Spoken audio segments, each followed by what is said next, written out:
Green Bay hustle, grind it up. Hit the field, we don't bluff.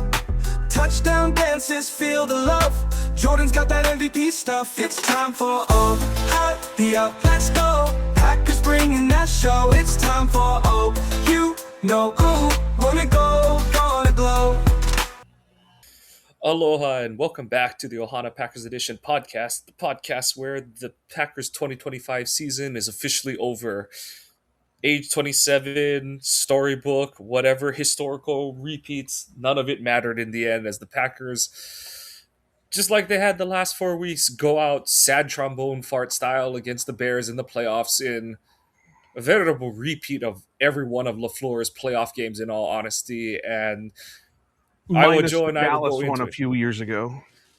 And even that, there were some, letting go of the rope too soon kind of stuff. But, we'll get into that a little bit as we get into our review of the game. But, Joe, that was kind of, I've seen a few people say it, but that was almost a fitting way for this season to end. I know people had hopes that it would go differently, but especially from the point of inflection of the Parsons injury, this team has just kind of death spiraled itself in every subsequent game, and it just makes you shake your head, but also I can't say I'm really surprised that it happened, honestly. I said it on social media, and I don't know if it was a knee-jerk reaction or if I'm actually sitting at that moment right now, but basically said I think I'm at the point where I would be okay moving on from LaFleur. And that's not an easy decision to make by any means, because I think he is a good coach. I really do. Mm-hmm. I just think he doesn't have something.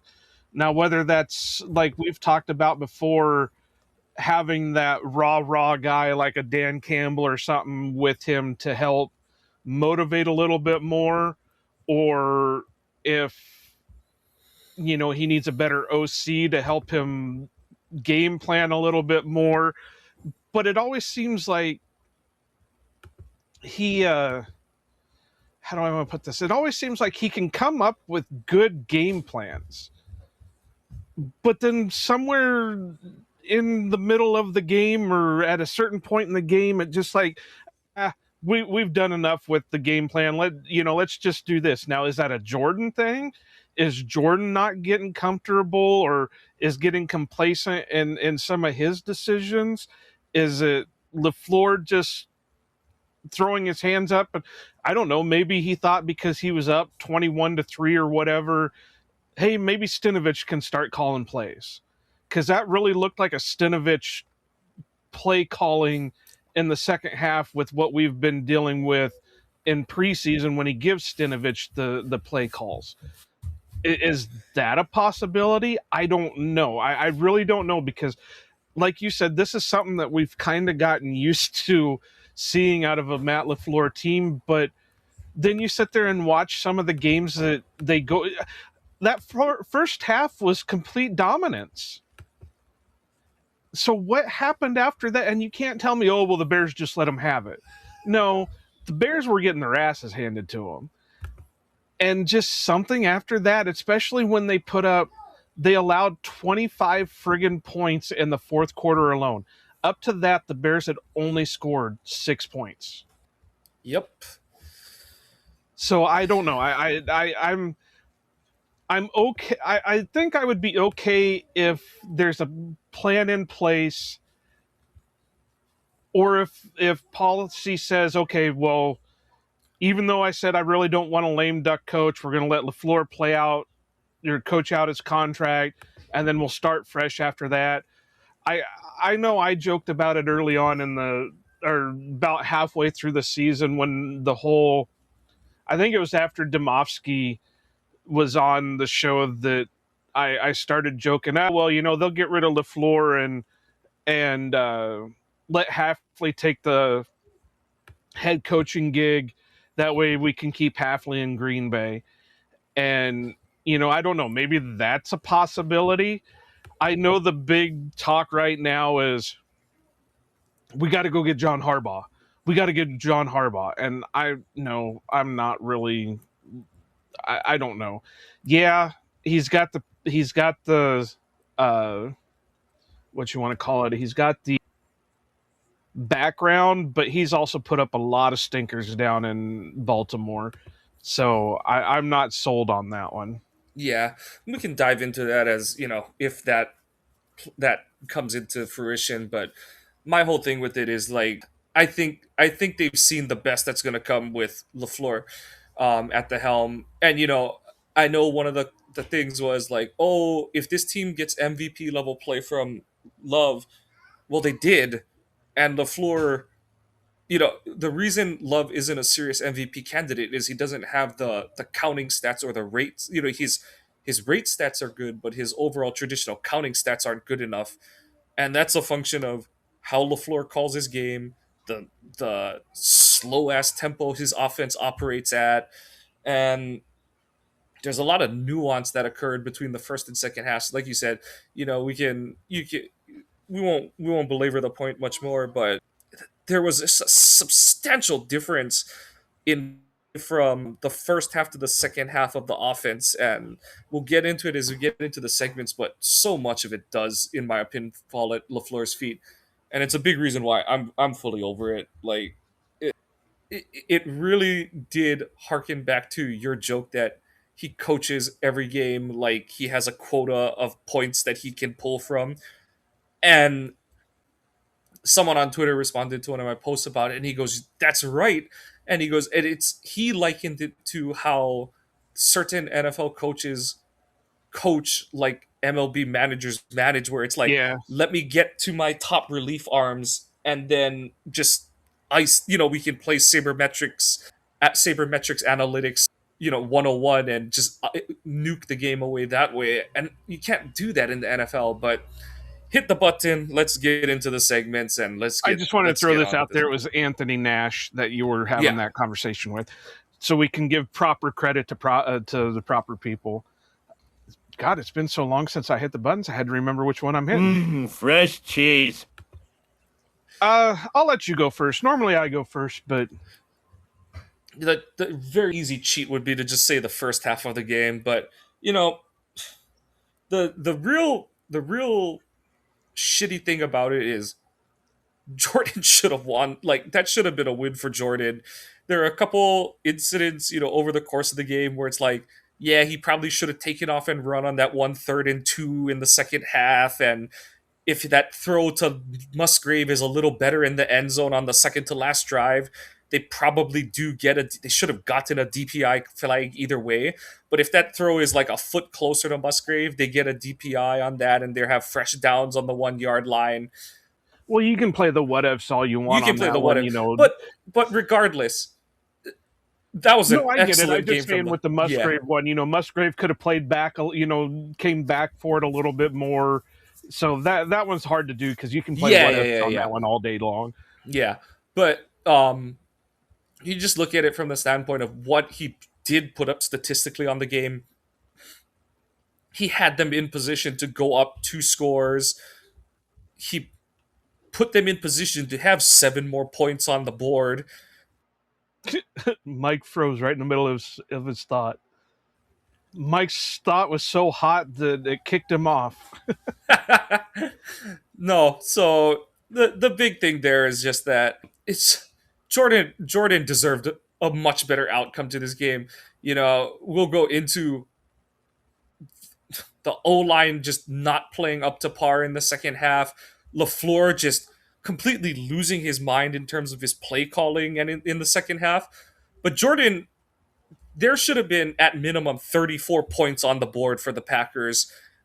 And the other side of it is that if a certain other couple people were good at their job, they should have been in position to just kick a field goal to win the game at the end. And it would have been a disappointing playoff win, but it would have been a playoff win. And Jordan, after we had our concerns with how he was going to look coming into this game, he was awesome. The whole first half, he was picking apart Chicago. Yeah, he and the offense struggled in the third quarter and parts of the fourth, but he put together that drive to go up 27. Should have been 28-16, but to go up 27-16. puts up a drive right after Chicago takes the lead to, or honestly puts a drive up 27-24 that should have ended in points, and then puts a drive together at the end of the game that had an opportunity to win the game. And like I said, if certain other people had done their friggin' jobs, they would have been kicking a field goal for the win or kneeling out the clock to win the game. And it's just an ultimate shame that Jordan's playoff record is 1-3 now, and it just is the whole adage of it's a team game. Wins shouldn't be a quarterback stat and all that kind of stuff. But you know, and of course, rival fans are gonna laugh and say Jordan doesn't have it. He didn't make the plays when it mattered, and yada yada, and all that kind of crap. And Caleb's the comeback king and stuff like that. But Jordan can't catch the ball for people. He can't make kicks for other people. He can't block for himself. He can't make his coach not stupid, and, in multiple regards. And yeah, Jordan was the best thing in this game, honestly. One of them. I will give him credit for one of them, because you got the other guy on the. I'll talk about him. He'll be my fresh here in a minute, but yeah, Jordan played a hell of a game for the most part. I mean, you did see him try to hero ball it a couple of times and stuff like that. But it's like, okay, Jordan, you could have done it this way, but hey, whatever. But I also like I was saying with the whole LaFleur thing, it goes hand in hand with each other, because if LaFleur is giving him the okay to audible to whatever he wants to when he's out on the field, we don't know what the play call is and what he's audibling to when he's out on the field. So I'll get into that. I'll get into that in the third quarter in the moldy segment, because normally I would definitely agree with you there, but there was a definitive issue I had with how the game was being called, especially in the third quarter. So no, I'm not saying. Don't get me wrong, Mike. I'm not saying all. I'm just saying that it's a two-way street, because I completely agree, but like I said, there was something definitively clear to me and that's why this game is unforgivable for LaFleur for me. But Jordan had a heck of a game. He was putting the ball into the spot where it needed to be for the most part. Yeah, some of his receivers should have been a little bit better on certain things. But really, overall, I can't fault him for a lot of it. Like I said, there is no such thing as a perfect quarterback. None. I don't care. We can sit here and start naming names off of great quarterbacks, but they all have imperfections to them. And, I can't. The only thing that I'm going to go back to is this is why you don't let a quarterback have 4 straight weeks off before going into the playoffs. Because he could have been a little bit crisper on some things. He could have been a little bit better on some things. But, we're and I know the big thing is, oh, well, he doesn't have rust to shake off. Look at him do this. But then on the opposite side, you would see him kind of go to that hero ball. And that third down play where he probably should have run, maybe he runs if he's a little more, like, he did kind of have that, like, where is the guy? Like, right. he felt pressure that wasn't existing kind of thing. So yeah, I agree with you there. Like, especially coming off a concussion.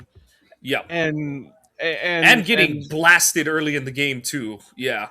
Well, that's something I want to talk about later too. But yeah. So I'm going to go ahead and jump in mine, and I'm going to throw 2 of them out here, even though you could probably say the whole group. But Dobbs and Golden, I think this was really Golden's breakout game. He finally gets his first career touchdown on an incredible play, because he made that play. Yep.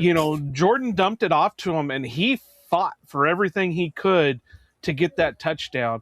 Just looking at his stats, 4 for 5 for 84 yards and 1 touchdown with a long of 36.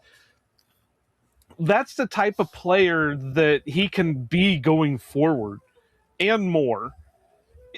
But that goes back to my problem with this whole season is they haven't been using him.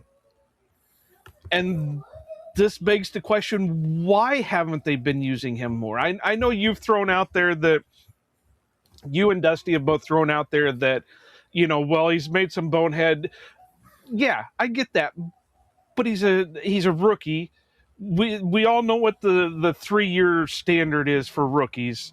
The first year is they learn how to play in the NFL. The second year is they how to be a Packer, and then the third year is when they finally make the jump. And I know you're supposed to expedite that a little bit, being a first round pick, but being a rookie, you have to expect some of those boneheaded plays once in a while, just because hey, that's not how they've done it up till now. Think about when you start a new job. You've got to wipe out all that information from all the other jobs you've ever had in your life and learn it how they want you to learn it. That's the same way with him. He's learned how to play football from what, three, four, five coaches in his whole life. Now he's going to learn how they want to do it in the NFL under the Green Bay Packers. So Yep. you have to live with the boneheaded plays, and to not use him is a crying shame. And now we see what kind of player he can be going forward. It makes it a little bit easier to move on, but not so much when you look at the stats of Dobbs, who went 8 for 11, 124 yards, and a touchdown. Plus, he saved Christian Watson's ass on that last one, on Watson's quote unquote touchdown or possible touchdown that went with some funky ass ruling that allowed him to take the ball back at the spot of the. That one was weird. So it's hard to move on from Dobbs when that's the type of player he can be. The reliable target, the basically the brains of the operation, because he's always paying attention to shit. Yeah, he had that goof in the Bears game in week, what, 13, 16. 16, with the onside kick. But you can sit there and argue that they should have never been in that position to have to deal with an onside kick. So, yeah, it's really looking like it's going to be hard to move on from Dobbs. But in the end, it's all They're going to be going to. money Yeah. he's going to want. And I know he's probably going to end up in like Pittsburgh or some shit like that, and so yeah, it's going to be hard, but it's been great having him here while he has been. If they somehow manage to hang on, I don't know, maybe we could hope that they tag and trade more than just letting him walk outright, but I don't see that happening much either. But I mean, Watson was decent. He in certain spots, other than his boneheaded move diving towards the end zone and losing the ball. He had a few drops to him too. 3 for 7 for 36 and 1. Jaden was decent, but again, he was in the He had same the position. bad drop at the end. Yep. Yeah, 4 for 7 for 43. So, to be honest, I know Christian has really turned it on since coming back from the injury, but if we could go into the next season with Dobbs and Golden, I think I would feel much better about the wide receiver core. But that's just my opinion. Yep. And then, you, as much as we're going to pick them apart later, the first half defense was pretty darn good. Like, the opening drive was a little bit disappointing with how Chicago picked up those first 3 third downs, but you held them out of the end zone there, you got the stop, and Well, excuse me. honestly, you could argue the first 3 quarters, because they didn't start scoring all their Yeah, points until the fourth and quarter.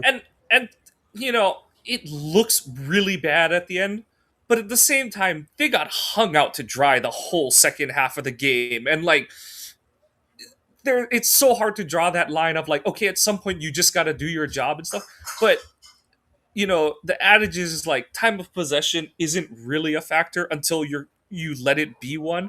And LaFleur let it be one by having his offense go like 3 and out, 3 out of 4 drives, and the other one they only made it like 6 plays or something like that. So like the offense did nothing for one and like a half quarters.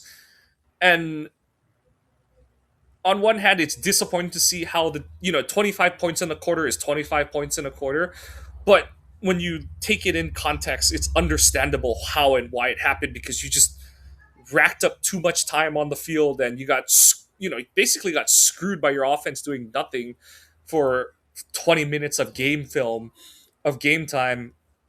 But you get multiple fourth down stops in the you hold Chicago to 1 of 4 on fourth down in the first half.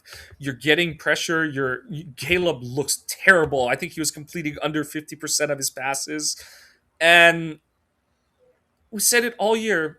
This defense can do that, but it needs support, and it had support. You scored touchdowns on your first drive. You took the end of half drive into scoring position, and you should have if you had a real kicker. But yeah, like you saw how well this defense operates when both sides of the ball are functioning. And then in the second half, they got hung out to dry. And like I said, I won't excuse everything that went wrong for them, but you got interceptions, which you weren't getting at all earlier in the season. Although the Um, one you can argue about. yeah, I'm glad Carrington finally was able to hang on to one, but you could say it, that he should have you just let know, that one go. this is one that we were having much more fun over, and in the end, it kind of did play out fine for the Packers because they got a touchdown on their drive, and Right. it did help them chew up more clock and all that kind of stuff.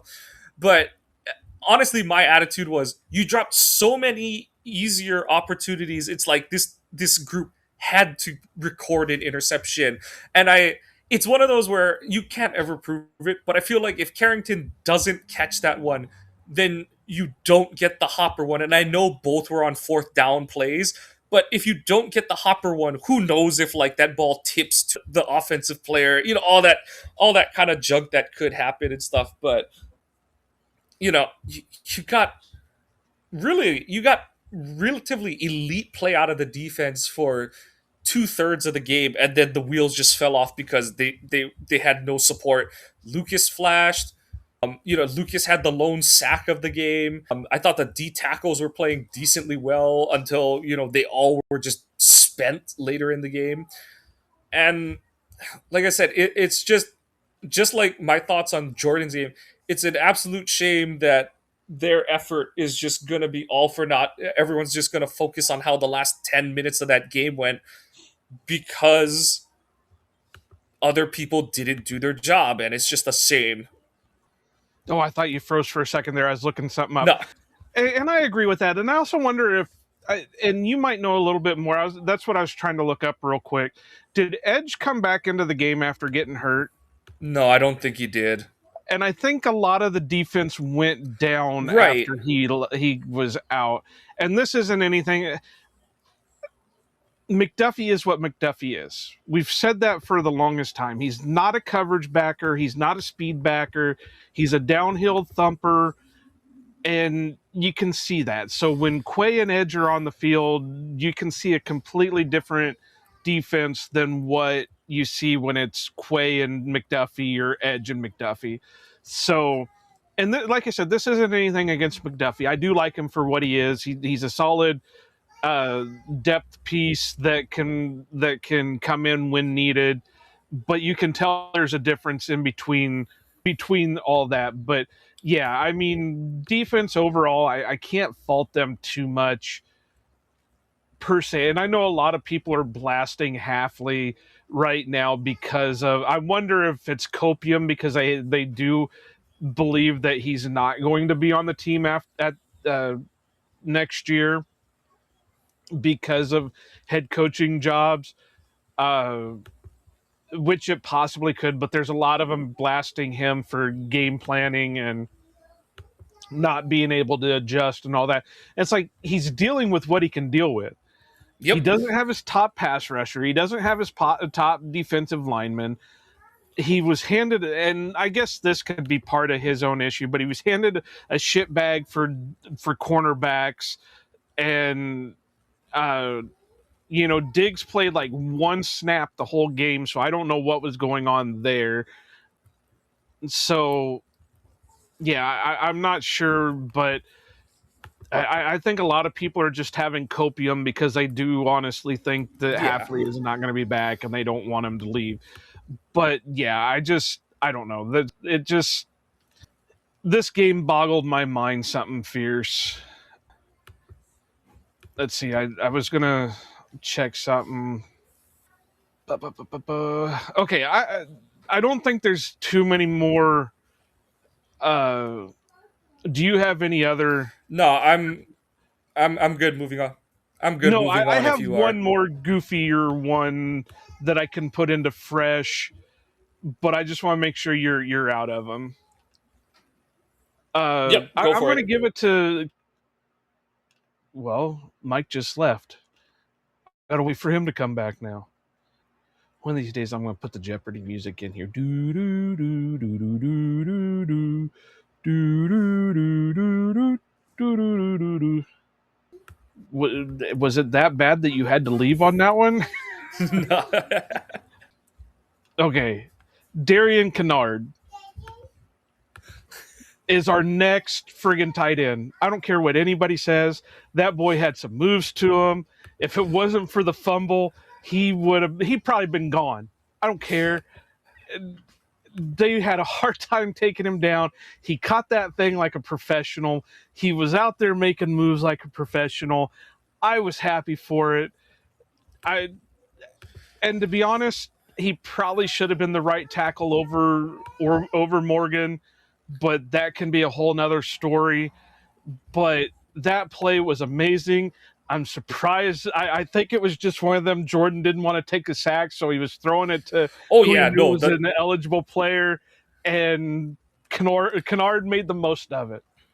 No, the line got its ass kicked on its play, and like I said, that was the second half offensive line. But yeah, like Kennard's one mistake on that play is he had the ball in the incorrect hand, but otherwise he put Tremaine Edmonds under the turf, and and and he shook a second tackle, and then yeah, if he has the ball in the correct hand, that's probably not a fumble. So, yeah, Well, he not just just shook fundamentals. tackles though; he was running people over. Oh yeah, Not like I just said, like Edmonds. Tremaine Edmonds. I give Tremaine Edmonds credit for getting up after that play because he got folded backwards like a lawn chair on that one. Oh Uh, man, that was if the Packers had won, we'd be talking more about that play oh alone. yeah, like that was one of those. Maybe it is somehow stupidly still their year kind of plays because it's like any other year that's a touchdown for the Bears kind of thing. Like that's just how.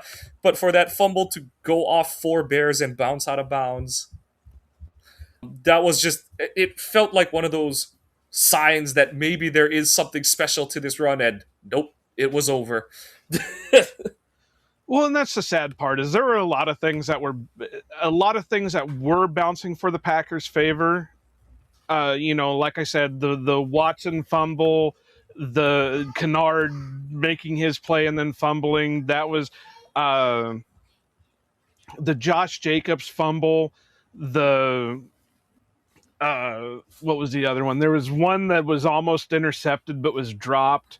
So that kind of went for the Packers' favor, but I just have to throw that one in there because how many times do you see the big boy make a play like that? So, Yep. all right, we'll jump to the next one. I don't know how much I have as a stale. What's this stale shit? Maybe the run game because I have that. I have that under moldy for. I guess you can put it in stale that it did seem to be working early, and then it just like everything on offense, it didn't after halftime. well, it's not just that, but you could tell Jacobs was feeling a lot better, so he was doing what he could with the plays that were being called, and Wilson and Brooks were kind of the same way. So I can't put it towards moldy. I can't put them towards moldy. It's more stale with because even though they were giving the effort that they were, it wasn't working out for them. You can put the play call as moldy all damn day long, Yeah, but for them, I can't put as moldy because they were doing what they could with what they were given. yeah. It was just a microcosm of how like what's it like they had everything rolling early in the game, and then by the third quarter, the run game couldn't do shit afterwards. So yeah, it yeah. Other than that, maybe Whelan. I don't think he was as crisp with his stuff. I know they were. I didn't get to see the hold, but they did blame one of the. Oh, Hopper got messed, and not his fault. He got like clipped and blocked and shoved in the back on one of them, and then the other one, you when they show the like from behind view, Evan Williams, I think, is actually the one who fucks up the coverage on the second long return because he comes Well, into not frame. necessarily. That's not what I was talking about. They were kind of Oh, blaming him for one of the missed field goals. They said the hold wasn't oh that great, but you know how they do that. They don't let you see the hold, no, so no, I don't think it was him. I'm pretty sure it was the other guy who, yeah, no, I it don't know. I kind of trust Kirk Herbstreit a little bit more than I do other announcers. I kind of put him in the same boat as like a Greg Olson, where I think they're solid announcers and all that. So, and I think it was him that kind of said that it didn't look like the hold was that great. But again, they wouldn't replay it so we could see the hold on it, and I won't go back and rewatch the game just for that little moment. So yep. that's why I got to put it a little bit in the stale, just because if he is, that's one of the few times that you can blame anything on the kick Right. on him. But yeah, I mean, I can't put any of the returns back on him because of reasons, but Yeah, the hang times felt fine. Coverage teams just busted them. It felt like, but yep. is that all you got for Moldy then? Or I mean for Or stale? yeah, It's a moldy cheese. All right, which one you want to start with? I'm going with Matt LaFleur, and so you kind of pointed out like other games we've been able to say like okay like is Jordan not seeing what he's supposed to see pre-snap and all that kind of stuff. Matt should have been in if the game ends at halftime. Matt's in the fresh because he came out aggressive.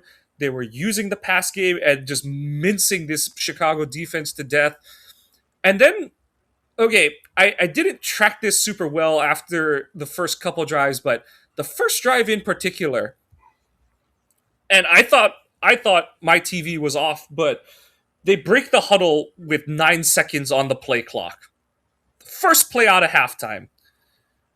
So there's they barely get the snap off on that play. Same thing happens the rest of that. So for the next two plays on that drive. So and it did happen at least once or twice on the following drive where Well, it you also just break the happened on the last one when they finally did get the delay a game because they were out of right. timeouts. Right. But so like and my point is like I understand how like LaFleur's play calls are so long and there's all the like you're gonna check with me and you have two plays and shit like that, but there is no excuse coming out of halftime that you need that long to decide what play you're going to call. And there's no reason for you to be breaking the huddle that late. That's on LaFleur. You're the play caller. Call the fucking play and get your offense out there. Jordan has no chance to set protection, check can to another play, reset, whatever. There's none of that because you took so long, you had your thumb up your ass for so long out of the play clock that each of those first three plays in the second half, and you saw what happened, like the first play, and that's going to go into the next one for me. First play gets blown up because someone on the O line fucks up pass protection and Jordan gets flushed out of the pocket by a corner. Second down play, they're over, they're I don't know if Jordan would have or could have checked out of the run, but Chicago just snuffs the run out on second down. And then on third down, it's 3rd and 11. And again, nothing much there for the offense. And for most of the second half, my issue with LaFleur is you look at the first half of plays, there's so much pre-snap motion, the cans, the checks, moving people around, all that kind of stuff. That's all over the game film in the first half.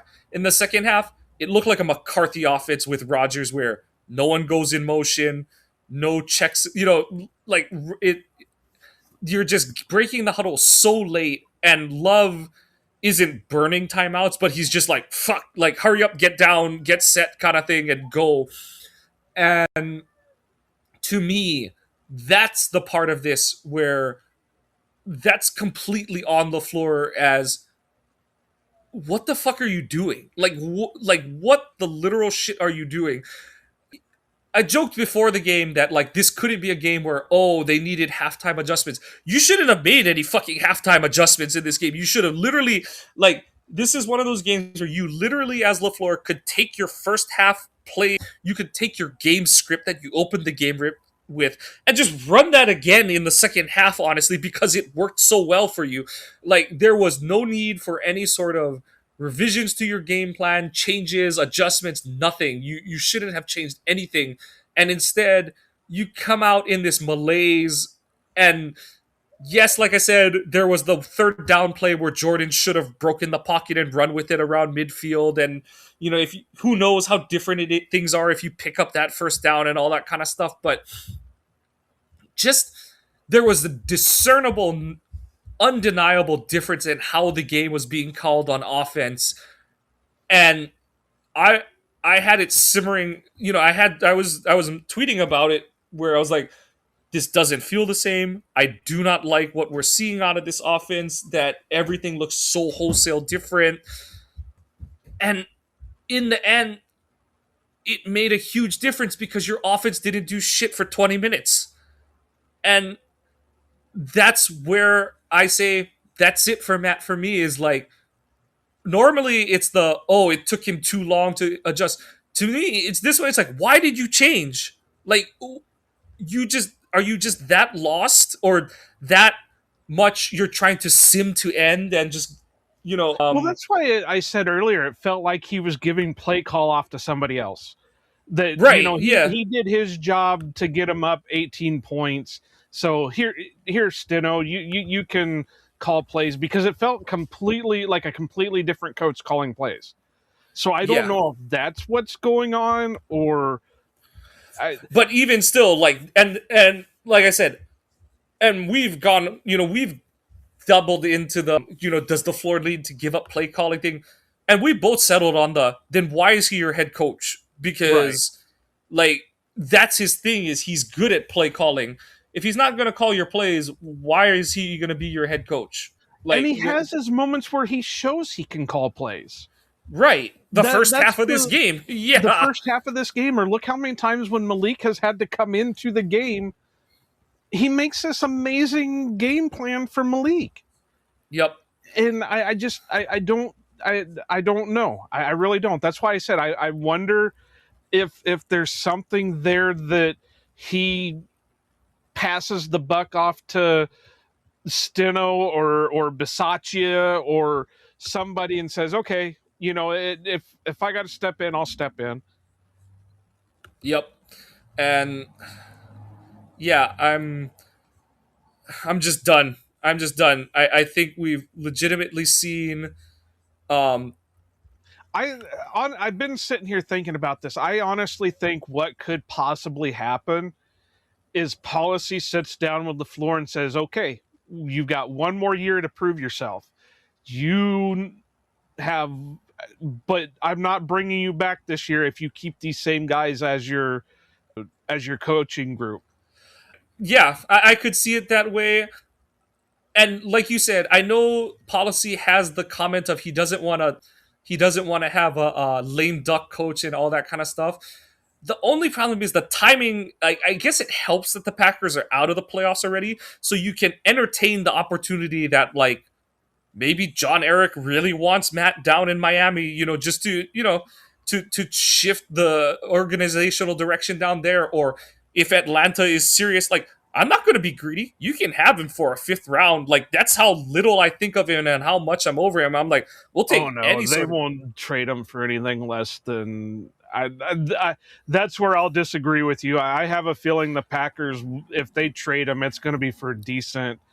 yeah, Uh, and I have no idea how coaching negotiations for trade work and all that kind of stuff because I'm just like, it is the whole okay, but you're gonna like fire this guy kind of thing and stuff and like I said, my whole thing is I'm like I don't need to see any more of this show. I've seen enough of this sideshow and like I know how it's gonna end every time.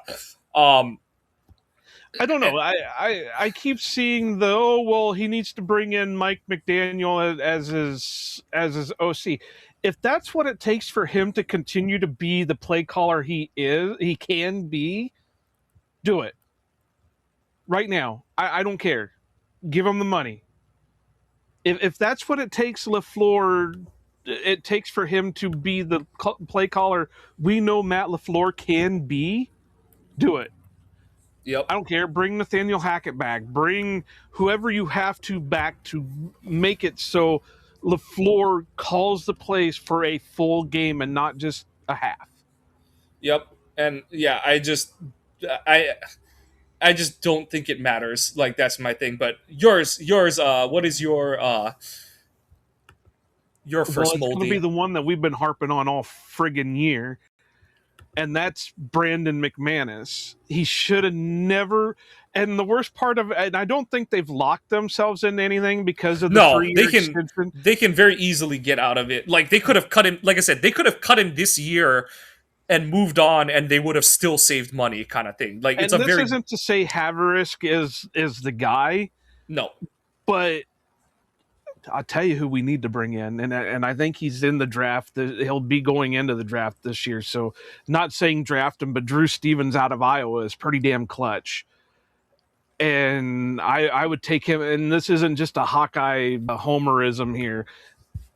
Go look at Drew Stevens. He plays in a lot of the same friggin' conditions that they play at Lambeau. He's pretty friggin' clutch and has a hell of a leg on him. So I would do that in a heartbeat. I mean, you could sign a guy, a vet to the practice squad and, have a hell of a competition going into things, but there is no doubt in my mind they need a different kicker. I've never been a fan of Brandon McManus. I've never held him in any regard because, all the rumors that we heard out of Denver was he was a headache. Then I know they dismissed the charges, but you have all the allegations against him when where was it? He was in Jacksonville. Yep. So I've never been a fan of him, and now a lot of people are seeing. Basically, I saw him as a Mason with more baggage to him Yep. That's exactly what he is. because he has the same friggin' kicking percentage as Mason did.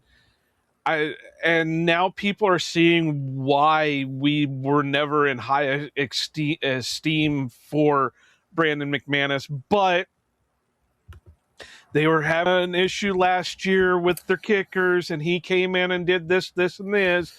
So then people immediately fell in love with him. The worst thing that happened is he happened to go 20-21 last regular season. Right. Like it just painted this picture for with several game winners. Yep, in his first 2 games. Yep, and it just created this picture for a lot of Packers fans that was completely unrealistic and just outside of any season of his career. And reality came and slapped all the Packers in the face because this is who he's been.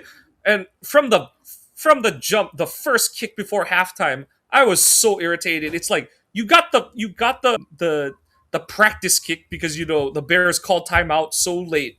You see the wind is blowing right to left. And what do? You kick the real kick more left than you kick the practice one. And it's like, what the fuck is going through your dumbass head? And then you shank an extra point, like no excuse. You just shank an extra point, and then you miss the field goal on the second to last drive, and you make either the extra point or the field goal, and you're either kicking to tie or kicking to win at the end. And like I said, it would be a disappointing win, but it would still be a win. And it's just those kind of moments that are inexcusable. And it goes at the feet of Bisaccia too, because you pick this guy. And I see people trying to blame Groot. The thing is like, Good isn't a coach. he's not a coach, and he has to take the word of the experts. That's Bisaccia, and by Bisaccia being there still, that's co-signed by LaFleur. And the thing that you and I kept bringing up is like, if they're so certain about, if they're so dead certain about what's his face, about uh McManus, Haversick, why is he still on the roster? And I think that's Uh, Goots. that's because, well, he's I on the know they always practice keep an extra squad, kicker and all but that kind yeah, of they stuff. always keep Yeah, an extra yeah, one. but also like during the whole episode of like, is he really healthy? Is he not healthy? You know, that whole thing and stuff. Like, it just, I tweeted it after the game that like, you go down the list of all the things that Matt sold his soul to this year, they all bit him in the ass this game. Like they bit him in the ass at different points of the season, but they all reared their ugly heads in unison in this game.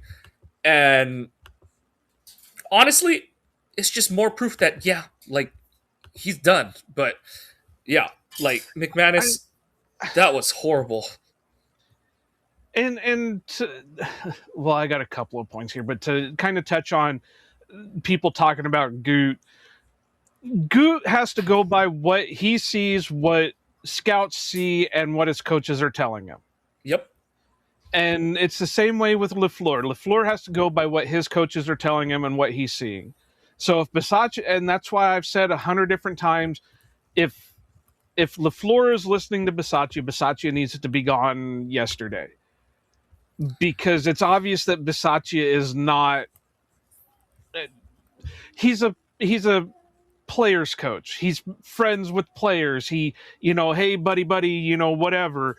And you could tell that by them bringing in several ex friggin' Raiders because Bisaccia was out there when they were out there. And yeah, for somebody who was supposed to be hyped up as one of the best special teams guys when the Packers signed him, he has not shown an ability for that at all. And I have to say, I was hyped for him coming in because we were told that, hey, this is one of the best special teams guys you can get. Yep. And it's not happening. So he needs to be gone. Orsic needs to be gone. McManus needs to be gone. I know I joked bring Harbaugh in as a special teams coordinator, but I don't even know if that would work. The guy that I would love to see in there took a job in Michigan State, so that ain't happening. He's not going to jump from Michigan State yet. And that's LeVar Woods, because he was Hawkeye's special teams coordinator for the longest time. And The only way he does is if they have a new coaching staff. Like, he's not gonna come for LaFleur on a like lame duck season kind of thing. Yeah. well, no, he's not even going to jump because he just jumped from the Hawkeyes to. Oh, Michigan I see what State. you're saying. Got it. Yeah. Got it. No, he's only been on Michigan State for like 3 months. So I really don't see him making that jump, but that soon. But he would, because and I know again people are going to sit here and say, "Oh, well, Homerism." Go look at Iowa's friggin' special teams sometime. Oh yeah. That was their game plan. So I agree. Let's see what other one. I'm going to throw this one out there, and I know especially Bears fans are going to go nuts over it, but I am going to say it. The refs in this game were horrid, and I'll give you a big reason why. You go look at team stats, and I'm not saying this is all. There, I guess you could go both sides, but penalties and yards for the Packers: 7 penalties, 65 yards. Penalty and yards for the Bears: 2 penalties, 5 yards. And they missed two big ones back to back in the first half. So Well, they missed a lot of big things Right. throughout the game. but the two that were the two that stood out, there were two that were on back to back plays that stood out so clearly to me, and it was appalling for multiple reasons that they missed these. But keep going. Sorry, I'll jump back in because One of the big ones that I know of was the hit that Booker put on Right. on Jordan. that was the second play of the two that I was talking about. And I know there was another hit that somebody made on Jordan that should have been called because they drove him into the ground, and that's the letter of the rule is you Is the one can't. he got called for intentional grounding on, I think. Yeah. Yeah. So you can't drive somebody, a quarterback, into the ground. There were a couple of like late hits out. They were out of bounds when they got hit, and there was nothing called. Uh, there was, and I actually called a couple of people out on this because they were bitching about how why didn't Gary get the pressure on this? And it's like he got the pressure. He would have had the sack if it wasn't for him being hooked around the neck. Yeah. It wasn't just Rashawn. Lucas got held. I think. Right. Lucas got Yeah. held. Well, look at the one where he actually did get credited for the Yeah. strip sack. He was being held all damn day long on that one. That So- was an awesome hand slap that he did because he Trapillo hooked him bad on that one. But then so the back to that Booker one, the play before it, Nashawn Wright is standing 1 yard offside. And, Oh, really? I didn't pay Yeah. attention to that. and it's one of those where and it's only like obvious because it's like he's on the near on the broadcast near side, and why it's obvious is I think it's Reed, whoever the slot receiver to that side is, he steps back to like make sure he's off the ball, and Nashawn steps up to match him, and it's like he's over the he's so like clearly over the I know it's not official, but the like line of scrimmage line, but he's like in line with whoever is on the line of scrimmage. I think it's Musgrave because he's split out there, and it's like he's standing right in front of you, ref. Where's the flag? And then you said the next play is the Booker play where and like Bears fans are like, oh, like Love is ducking again. I'm like, I don't care. You don't put your head down and drill a guy like that. And it is one of those like, no, they don't need a targeting call in the NFL and stuff like that, but it goes into the whole like, what is the point of the replay assist that why do you do I do not understand why the NFL shows that, oh yeah, we do have 20 people sitting in the room doing nothing but watching games, and we do have the capability to reach out and be like, hey, you guys messed this up kind of thing. And it did like turn a couple plays for the Packers in this game. But it's like when it's something so blatant where like Terry McCauley in his senile age is like, oh yeah, that's an illegal hit on the quarterback. And even Herb Street's like, that's not a good look. That's a bad hit kind of thing and stuff. And No, because it was very reminiscent of the one that he did. Right. But wasn't there another one that when he hit him, it wasn't quite to the head, but it drilled him in the shoulder enough, and then as he was taking him, he drilled him into the ground and slammed his head into the ground. And it's like, how is that not a flag? Or one of the grounding calls. I couldn't understand it. The other one, yeah, whatever, you can nail him for grounding, but the other one was he was getting pushed far enough back. When he let loose, he was targeting Golden, but the ball fell like 5 yards short of, but he was targeting Golden. It wasn't he was throwing it away. And that was the one where for grounding. I actually thought the first one was the worst one because I thought the refs completely overreacted to the fact that he hit Belton with the ball, because I understand that like, oh, it's illegal to blah blah blah, but Herb Street was Johnny on the spot on the explanation. Brooks is who he's targeting, and Brooks is running like an angle route out of the backfield. And if Belton isn't there, that ball is maybe Brooks has a chance to catch it, but it's at least falling at his feet. But because and Jordan's getting hit as he throws it, which is why it's doubly like. Well, and they're too similar. It's just one is he bounced it off of Belton, the other one fell like 5 yards short. But my point is the Belton one, like the Golden one, it's one where I'm kind of like, it didn't really matter because it was going to be fourth down anyway and all that kind of stuff. So I was kind of like, whatever. Nailed him for grounding and for stupidness, right? But the Brooks one I thought was worse because it led to third down, and again, it's refs overreacting to seeing the wrong thing, and you even have Jordan explaining like, I know that's my right guard. I'm aiming for the running back who's crossing in phase behind him. And again, it's one of those where what's the point of replay? And like when Herb Street pulls up the replay, it's clear as day what Jordan's trying to do. And the thing is that the part of the rule that the Packers have gotten absolutely screwed by is what happened on that play where if the quarterback gets hit while he's throwing the ball, I forget exactly how they word it in the bylaw, but basically, you aren't able to be called for intentional grounding if you start your throwing motion before you're hit, and then you get hit as you're throwing. It's some complicated alphabet soup of words, but basically, that scenario that played out, and that's the one, like you said, where it's kind of borderline that Sweat lands on him and puts him into the turf. I thought about it, but I was like, Sweat kind of puts it's the Matthews play that we were all mad about, where it's like he doesn't fully land on him. He does put his hands out behind the quarterback kind of thing, but again, it's the part of the intentional grounding, and it does screw Green Bay because it should just be incomplete, and not third and forever kind of thing. But because you call it grounding, it becomes third and like a country mile, and it's like, okay, drive is definitely totally over. But yeah, that whatever you were letting the Bears O line get away with, yeah, it's just, but yeah, like you said, it's one of those where everyone's gonna be like, oh, you were just soured grapes kind of thing and stuff, but like when you look at how that game played out, it's like you it's really interesting to see. And like even the holding, and Rashid was terrible, and that's going to be my next one.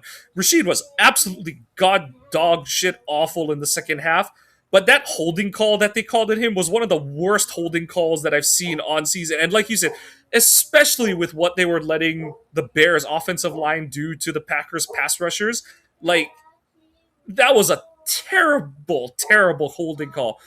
But my last one that I'm for Rashid Walker, that was a pitiful excuse in the second half of this game. Like, just not getting, like, even in the first half, you had the one QB hit by Booker where it was a clean hit by Booker. Rashid doesn't even get hands on him. He kind of like ghost hands him, and then the hand gets knocked off. And that was happening all game where he's just like wasn't strong enough with his hand punch.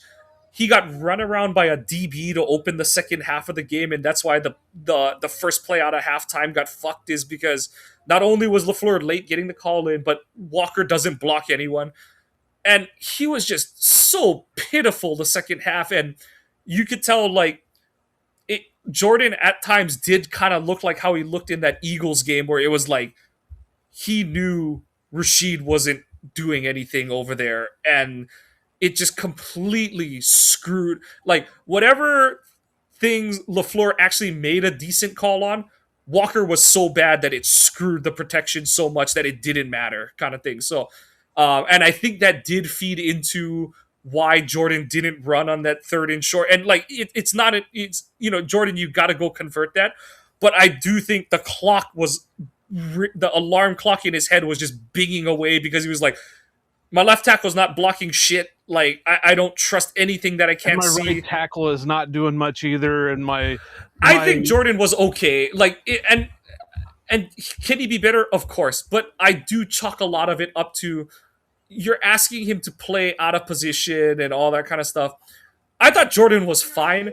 The real shame of it is that with Tom not being able to play yesterday, when Rashid started to struggle and play like shit, you couldn't yank him and put Jordan in at left tackle. That was, but to me, you could Rashid, have, yeah, because to me, Rashid was so bad in the second half that they should have put Jordan at left tackle and put Kennard at right tackle. Like it was that bad. Like and people were like, "What are you?" I'm like, he is that bad that it shouldn't even be a debate. You should just make that move, because he killed three of the three first drives out of halftime, along with the other things we talked about already. I mean, I could keep piling on special teams. It's pretty sad when you have to put your star running back as your friggin' kick returner. And he looked good up until his fumble. Go back to the penalties. There was a couple of them where, like the pass interference ones, that should have been called pass interference that weren't pass interference. I think that's the DBs, Carrington and Nixon. I know a lot of people are starting to call out Nixon now because they've seen the Swift TD, and Nixon just kind of pulls a Cam Newton Fake and tough guy. Like, yeah. uh, I'm trying to think if there's anything else. I got one. I don't know how I would have changed it, but how do you not have Colin Oliver active when you need speed on defense. Yeah. yeah, because Sorrell looked good in his limited, snaps. So why not have Colin Oliver? I get he hasn't played all year. He played in the Vikings game. He looked decent, but he's the guy that you need for speed, and he could have easily replaced a little bit of what Edge was bringing when Edge went down, because he could be used as that guy to shoot the gap in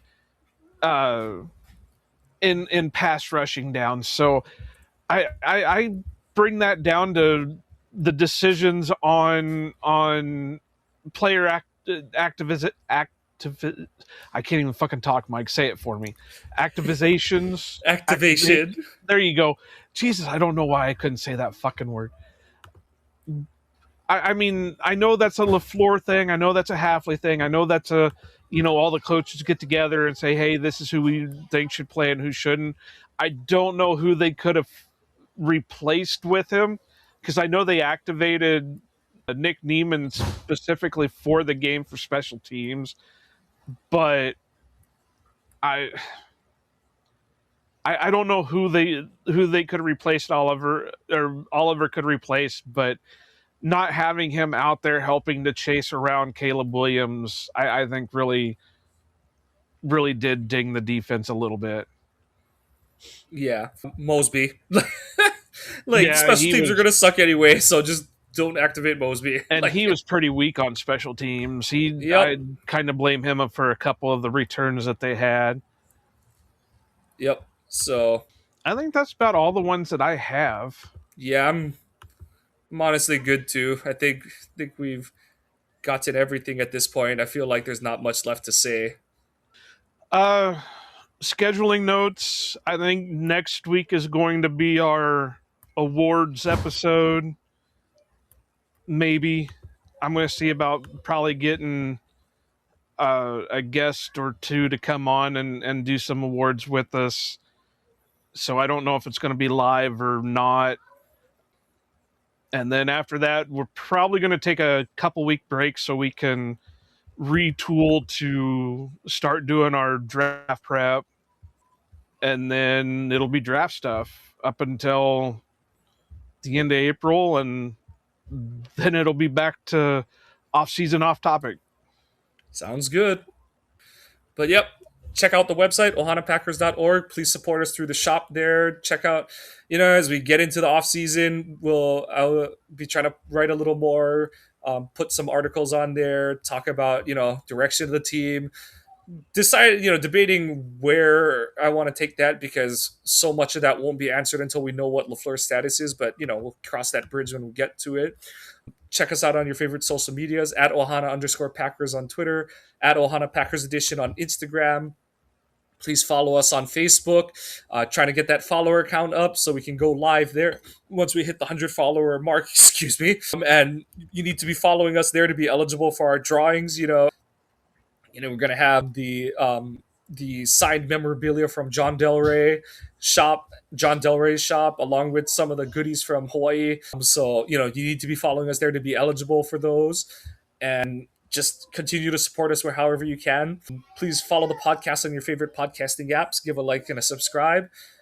And as Joe said, we're going to lay out how we're going to do the off season, but follow us for more of our Packers off season thoughts as they retool for the 2026 season.